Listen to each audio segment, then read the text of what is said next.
I am extremely proud to have Chris Edley at UC Berkeley and representing the Bay Area, the East Bay. He wants me to stop and to call him my mentor and friend. Folks, Chris Edley. Thank you.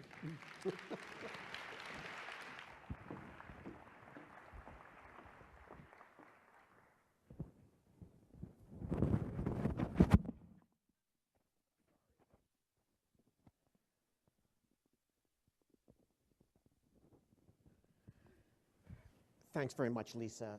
I have to say it's quite an honor to have been asked to address this crowd.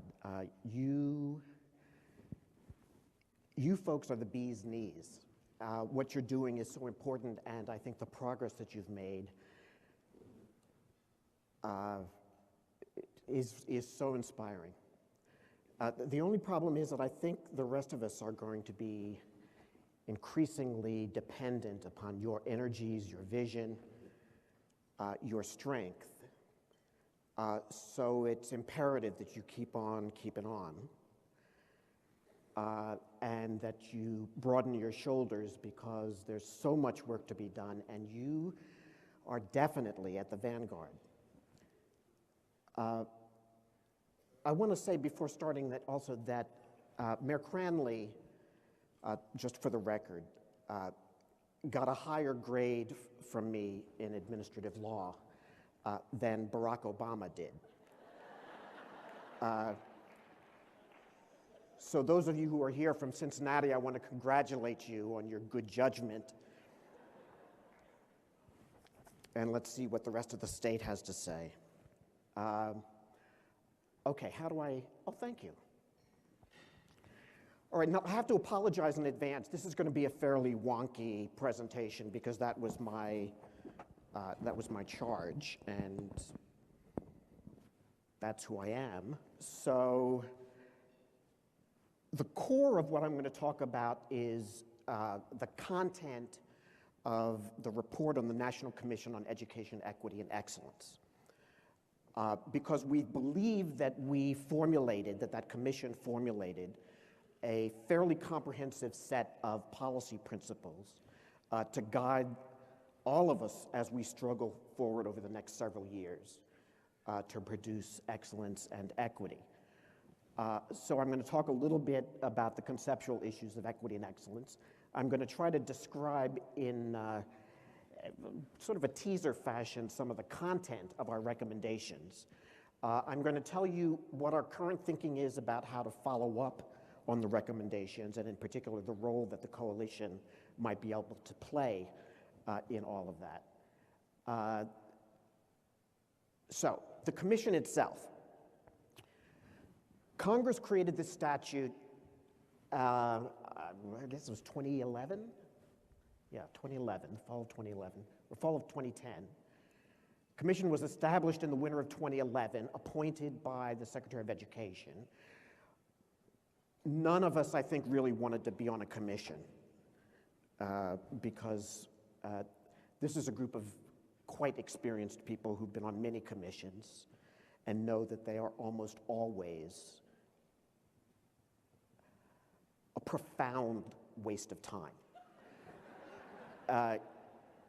But you know how sometimes you don't really feel like you're going to a party, but you know there are going to be great people there, so you drag yourself to the party anyway? That's sort of what happened here. And the Secretary of Education, Arne Duncan, bless his heart, basically lied to each of us about who had already agreed to be on the commission. And so we showed up for the first day and looked around the table, and everybody said to themselves, God, I can't believe they talked her into doing this. Can't believe this.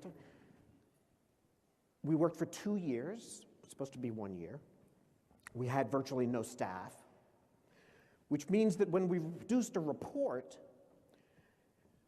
oh, and I should add, there were a bunch of lawyers on this commission, which is never a good idea, because every sentence in our 55-page report had to be negotiated.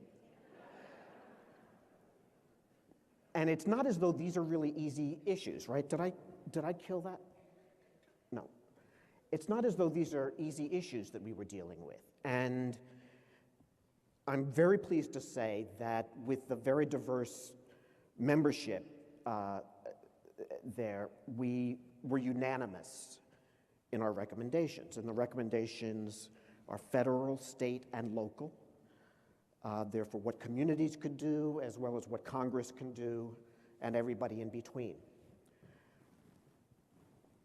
But there's one central idea.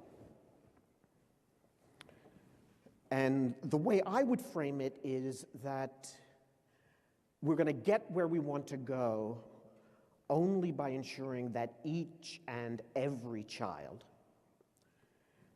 has an instructional strategy that is effective for that child. And that means that the school itself, the community around it, the district, the state have to have policies and resources in place to make available what's necessary for each and every child to get what they need in order to succeed. I think you can already anticipate the important role that community schools have in making that a reality. Now, you'll notice that in the overarching framework, we don't use the word equity. And this was a hard, we discussed this a lot. And what we decided is that for general consumption, the key principle is excellence for each and every child. And that if you can, in fact, provide excellence for each and every child,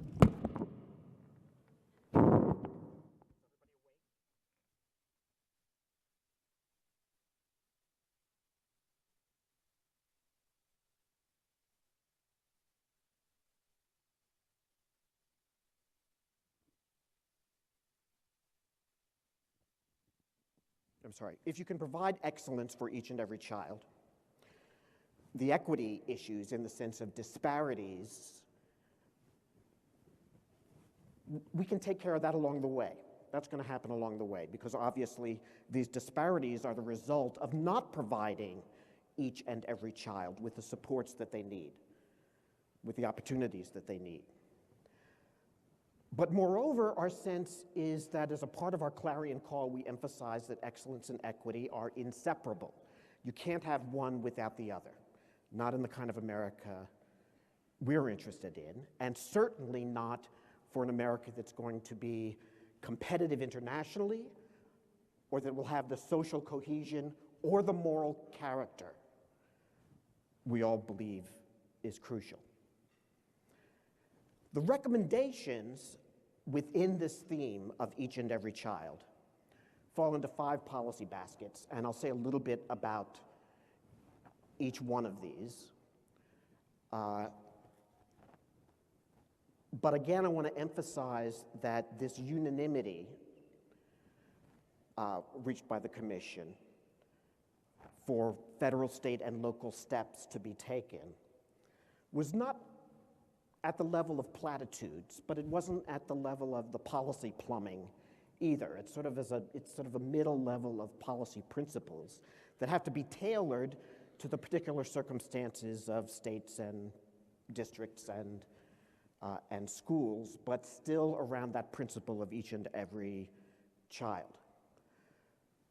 And of course, we were driven to this by the observation empirically of how deeply difficult these challenges are, how pervasive they are.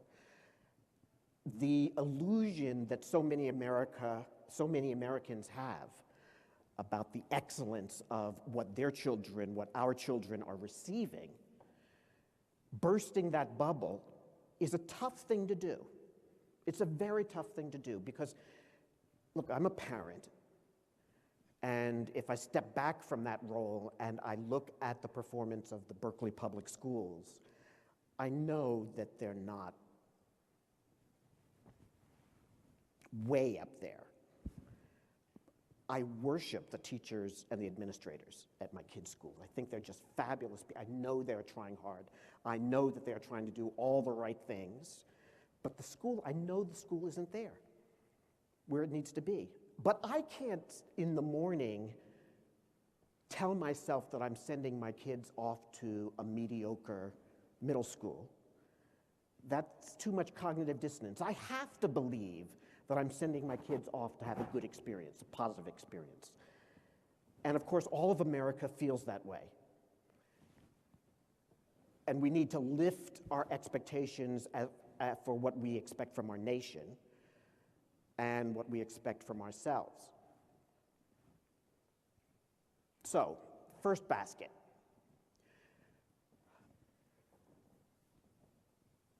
Of course, we made the ritual observation that there need to be more resources. But frankly, I think the more important contribution of the Commission's work is to focus on two things. One is the need to, in many, many states, think through more carefully what it would actually cost to deliver the kinds of opportunities we know are necessary in order to deliver excellence for each and every child. And to then compare the funding that they provide to their schools and how those funds are distributed across districts and even across schools within districts to see whether or not we're following the evidence in an effort to provide excellence for each and every child. So there's an analytical task and a political task that go together there, and courts, litigation, can only get us so far. So mobilizing those arguments, delivering that analysis, creating strong expectations in the community that we will have funds flowing to those who need it most is fundamental to progress in this basket. The second thing we talk about is efficiency.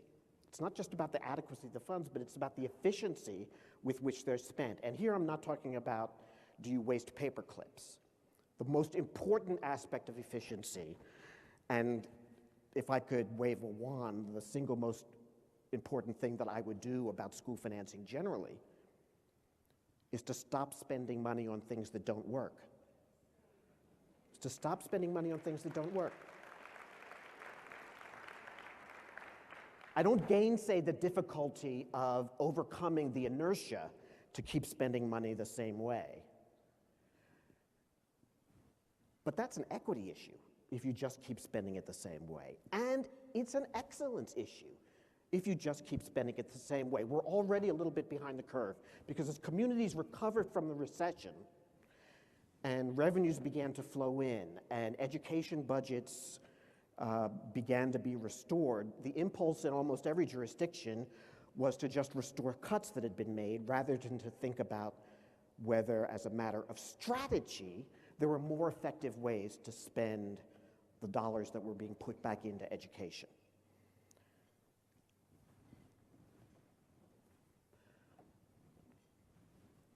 Okay, so some possible solutions. I've sort of basically said this. This is important. Information systems, data. I've been giving speeches for 20 years now about how data, good data, is a civil rights issue. Right? You can't measure discipline disparities, attainment disparities, the distribution of effective teachers, unless you have data. And people who want to suppress data or don't want to invest in getting data, whether they admit it or not, the effect of that is to hide problems so that we can't attack them. Now, there's that old saying that if you're not part of the solution, then you're part of the problem. Well, I sort of feel like if you're against collecting the data, then you're part of the problem. And I know it's a very wonky issue, but in some ways it's a predicate for political action and for policy change. The second major basket, of course, is teaching and learning. We know that teachers and principals are the single most important in-school factor in student success.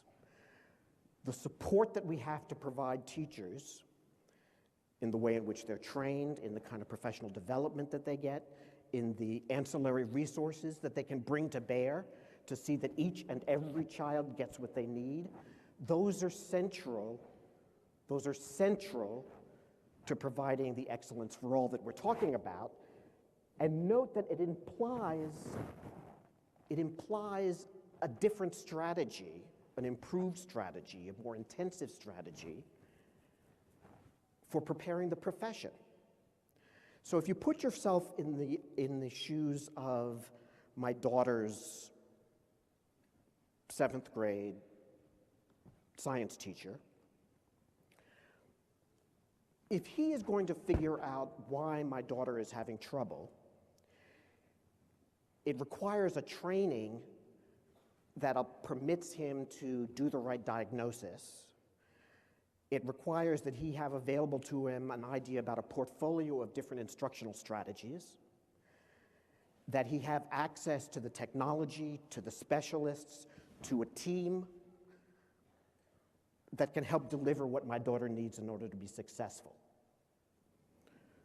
I think about the nurse practitioner model in medicine as compared with the nursing model. We can't retrain every teacher in America overnight, but we could start to think about the pipeline, a pipeline that produces teachers who are prepared for and who are given broader professional responsibilities and get the compensation that goes along with that. Now,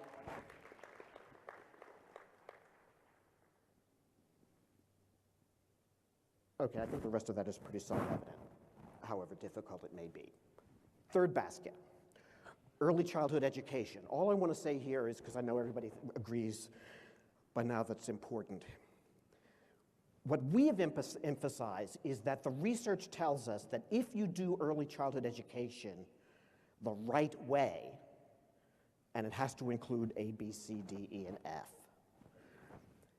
then you can narrow the gap between poor kids and middle-class kids upon arrival in kindergarten. You can narrow the gap in readiness to learn by as much as 35, even 40%. And it's sustainable. Now, if you know anything about education research, you know that we never see effect sizes that big for any kind of intervention in education. If you think about that as mitigating 30% of the impact of poverty on readiness to learn in kindergarten, that's a huge, huge hit. The challenge is that you only get that huge hit if you do it the right way, A, B, C, D, and E. And I'm sorry to say that 90% of Head Start programs don't fit that prescription. Don't fit that prescription. So it's, moreover, 65% of poor kids showing up for kindergarten already get some kind of preschool education. So whatever it is they're getting, it's not enough. It's not the right kind, and it's not enough. So as we push forward, here's the challenge for all of us. As we see our cities, our states, the federal government move forward on early childhood education, if we really want to get the bang for our buck for the kids who need it most, we have to do it the way the research tells us will have the greatest impact on kids. And whether you're a parent,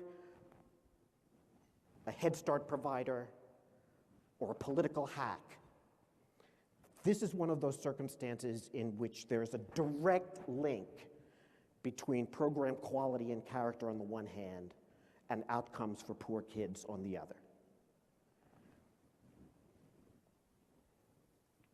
Fourth basket.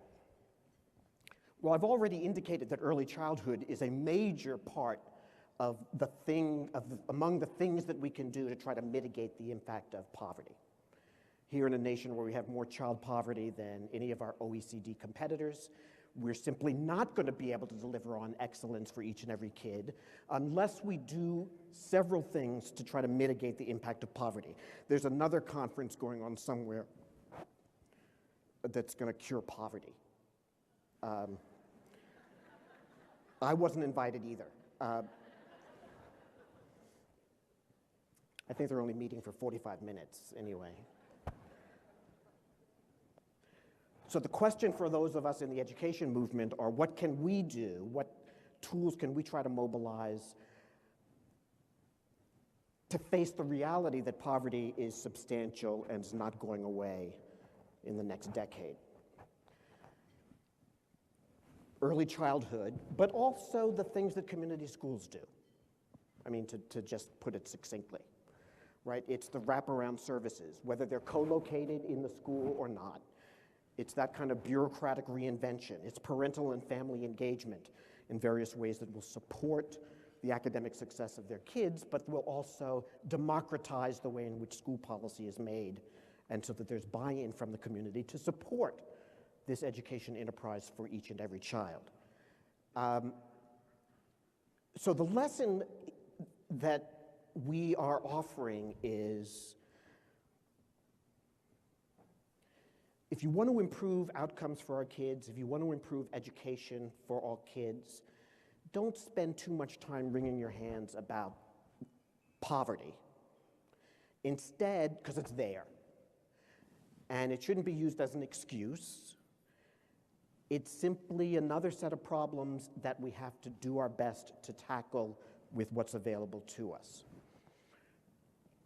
We can't eliminate poverty, but we can mitigate some of its success, some of its effects, if we do several things that are supported by research. Now, wait a minute. Okay, so this is a little backwards. I lost a slide somewhere. I had something brilliant to say, kind of right in between here, but I guess it's going by too fast. All right, well, here's what it said. I can't remember what it said. Yeah, okay, so, but the fifth basket it's about accountability and governance. And here's the simple point. We reiterate the data point. Change here is so infuriatingly complicated, in part because the federalism of it is so complicated. Federal government, state governments, county governments, municipal governments, separate school boards, 15,000 school districts. It takes something like the new tests for Common Core. Well, if I just talk about the 36 people who know that there will be new tests associated with the Common Core, 95% of them assume that this is a test that the federal government somehow created and is requiring that states adopt, which is not true at all. Which is not true at all. But if you're upset about them, you don't know who to blame. You don't know who's responsible. If something good happens, you don't know who to praise. If something bad happens, you don't know who to blame.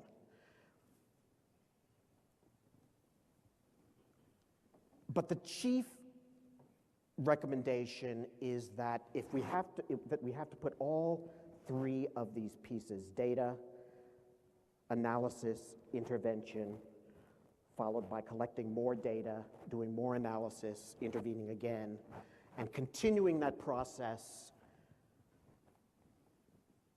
so that we have learning that takes place over time, not just in our kids, but in the way we work on systemic issues.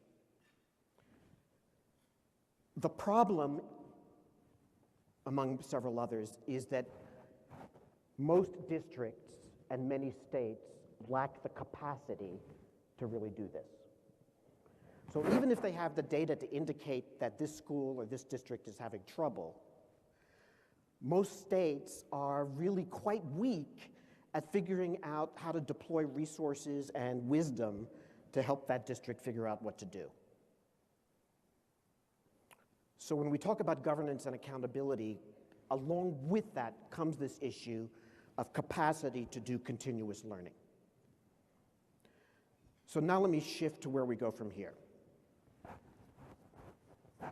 So I'd like to stipulate that the recommendations of the commission are fabulous. They're research-based,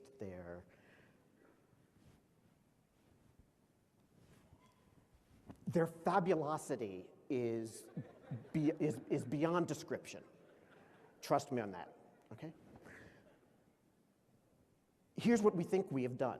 We think what we have done is said that after A Nation at Risk in 1983, the country went through 30 years of focusing on standards-based, largely test-driven school reform strategies, with a little bit of quasi-market stuff, choice, charters, et cetera, thrown in. And there's been some progress. But particularly from an equity standpoint, not nearly enough progress. No Child Left Behind, or Nickelby as I call it, was in many respects a good step forward because at least we started getting more data about where the problems are, even if the consequences of inadequate performance were totally screwed up. But at least we got more of a handle on what is the nature of the problem and where is the problem.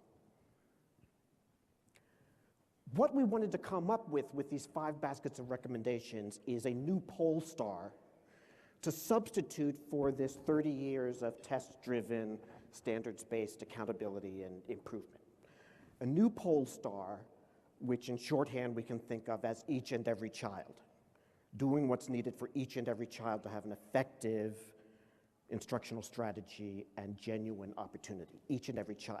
Okay, so if that's the poll star, and we have a battle plan, a comprehensive battle plan, all 5 baskets, zillions of recommendations about how to go after that poll star, all that's missing is the Army and the ammunition. And the question is, if people review these ideas, which are completely aligned with the equity document that you're sitting on, if people agree that, yeah, that's the direction we want to head in, right over that way, my work is aligned with that, I can see my work within this comprehensive strategy, I want to be part of this Army. If we can get people moving in this general direction over the next 10 years towards that poll star, we believe we can make, the commission members believe we can make an enormous amount of progress. But that requires movement building. Like this. It requires movement building. So here's what we're trying to do. You can think of this as sort of 3 lines of business to pursue this each and every child effort. Obviously, business number 1 is trying to identify people who want to join this Army, who will agree that that's the right poll star.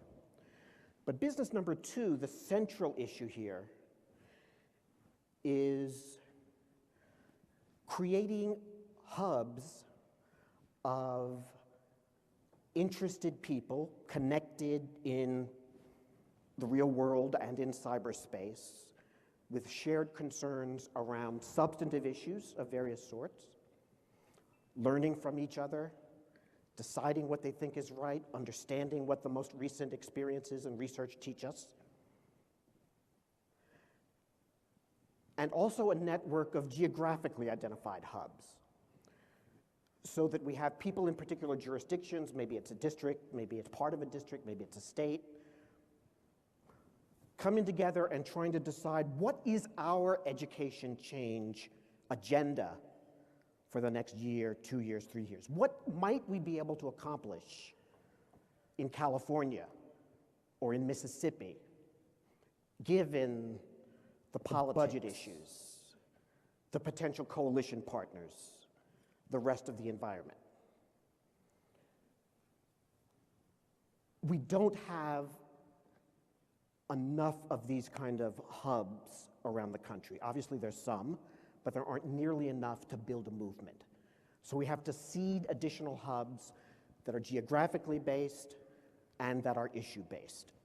Community schools is an interesting case, and Marty, I really want to pursue this with you and your staff.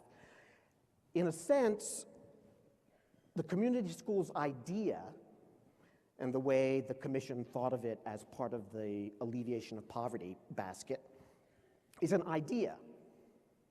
And increasing the number of people who are thinking about how to do it and trying to do it the right way is certainly part of it. But there's also a sense in which one could think of community schools as a school district in and of itself. It's kind of geographical, it's kind of it's an interesting example, and I think it's an example of what the movement as a whole needs to look like.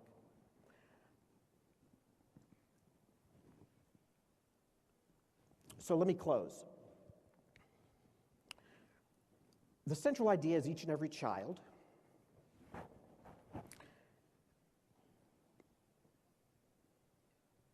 the way we thought about approaching equity and excellence and what are the policy prescriptions, I offered a triangle. And on this triangle, if you can imagine that one vertex stands for politics, another stands for intuition, and a third stands for evidence or science. Each of those three, politics, intuition, evidence, is a way of making policy decisions. So if you pick a point in the middle of the triangle somewhere in the interior, you could think of that as representing how much weight a decision maker gives each of those different ways of thinking about policy change. Are you doing it just based on the politics of it? Are you doing it based on some gut instinct about what you think will be good for kids? Are you doing it because there's research that demonstrates that this is the right thing to do or the wrong thing to do? Just as I was arguing that in school finance we should stop spending money on things that don't work, that is to say, we should spend more of our time closer to the evidence vertex of that triangle, so too when we move forward in every issue going forward. When you move forward to think about what's the most effective way to engage parents, or what's the best way to design an early childhood program, check yourself and ask, do I have evidence, or is this just my intuition? Or is this just the popular way of going about it? And the less clear you are about the firm evidentiary basis for what you're doing, then the more humble you should be in prescribing it for the children who are most in need of the right answers. So that's one point. My second closing point is that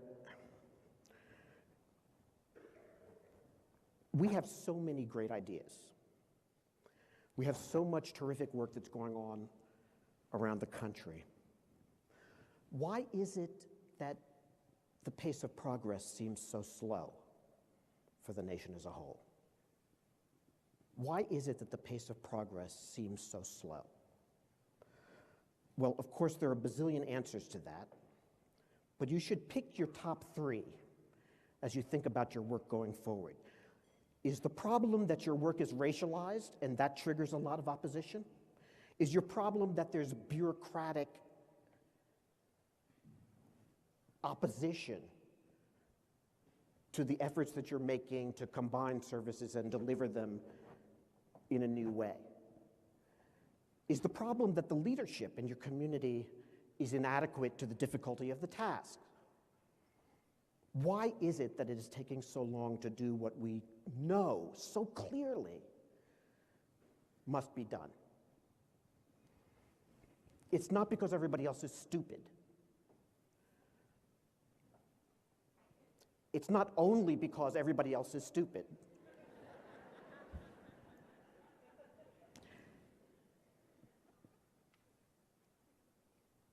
My takeaway lesson from it is that we need to be smarter about our strategy for making progress.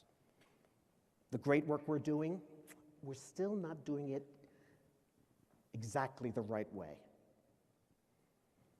Otherwise, there would be a wildfire across the country, excellence for all. And the last thing I want to say is that you know there is no more important civil rights or social justice issue for the years ahead than this one.